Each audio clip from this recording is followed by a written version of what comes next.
The once trusted bank, Oakbridge, was now at the heart of a scandal. People had come to rely on Oakbridge for their financial security, but in recent months, the bank had been implicated in several cases of unethical practices.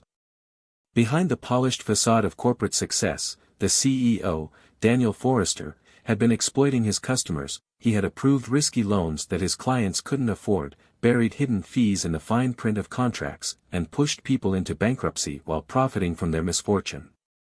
Clint Eastwood had spent months investigating the shady dealings that were happening behind closed doors. He knew it was time to step in.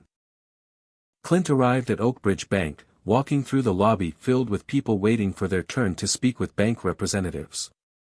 He wasn't here for the usual business, he was here to confront Daniel Forrester and make sure he would be held accountable.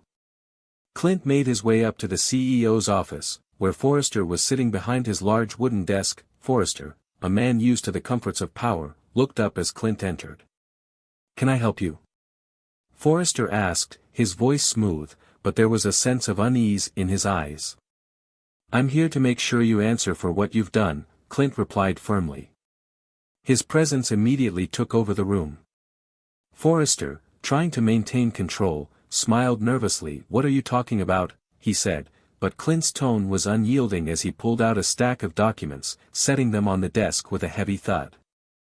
Clint's next words were sharp, cutting through the polite veneer of the CEO. "You've been using your position to steal from the very people who trust you," Clint said. Forrester's confidence faltered as Clint revealed evidence of his wrongdoings. There were loan records showing families who had been approved for mortgages they couldn't afford, lists of clients who had been charged ridiculous fees for services that didn't exist, and testimonies from victims who had lost their homes and savings. "You've been playing with people's lives, all for your own gain," Clint said, his voice steady, unwavering. Forrester, visibly rattled now, tried to brush off Clint's accusations.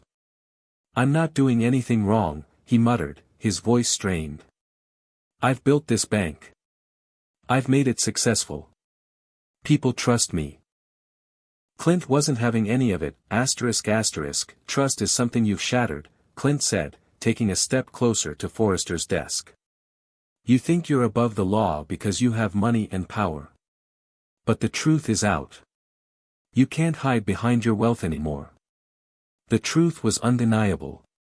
Clint pulled out additional evidence, records of bribes paid to city officials to ensure that the bank's interests were protected, and even documents showing how Forrester had personally benefited from the suffering of others.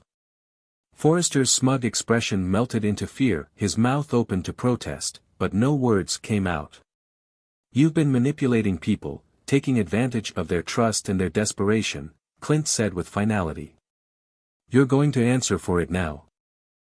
The authorities arrived soon after, taking Forrester into custody. The CEO, who had once prided himself on being untouchable, was now led away in handcuffs. Clint stood back, watching as the man who had destroyed so many lives was finally being held accountable. The room, which had once been a symbol of corporate greed, now felt empty, stripped of its power. The employees of Oakbridge, who had been complicit or silent about the wrongdoing, began to look around, realizing that things were changing. The truth had been exposed, and now, the community had a chance to rebuild. Clint didn't wait for thanks or recognition. His work was done. The people who had been hurt by Forrester's actions would now have a chance for restitution, and the corrupt CEO would face the full consequences of his greed. Justice had prevailed, and Clint Eastwood had made sure that no one, no matter how powerful, was above the law. And if you want to see more of Clint Eastwood's brand of justice, where no one gets away with exploitation, subscribe to this channel and hit the bell icon, because Clint always ensures the guilty pay for their crimes.